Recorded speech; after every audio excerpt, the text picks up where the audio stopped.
Vente de prestige. Jusqu'au 19 juillet, la maison Arcurial pose ses valises en principauté pour sa traditionnelle vente aux enchères accompagnée d'une exposition publique. Et quelle meilleure destination que Monaco pour accueillir cet événement.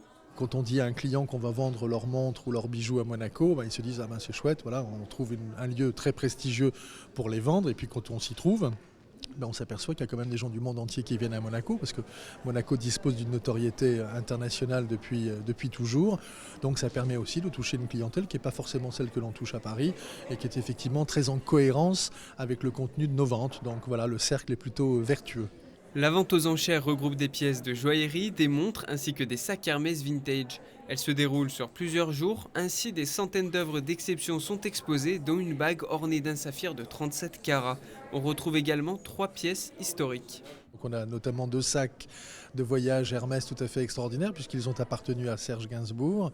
Voilà, visiblement il se les faisait suivre pratiquement au quotidien, il y mettait un peu ses vêtements de scène, enfin voilà, c'était un peu sa valise personnelle mais sous forme d'un sac de voyage magnifique avec une patine formidable. Ils seront aussi vendus au profit de Médecins du Monde, donc voilà, qui est aussi une association évidemment très importante dans le travail accompli aux 4 coins de la planète. C'était le souhait de Jane Birkin, c'est elle qui nous les a confiés pour l'occasion. Donc voilà, côté Hermès, et puis côté horlogerie, effectivement une montre LIP qui avait été offerte au général de Gaulle, que le général de Gaulle a souvent portée.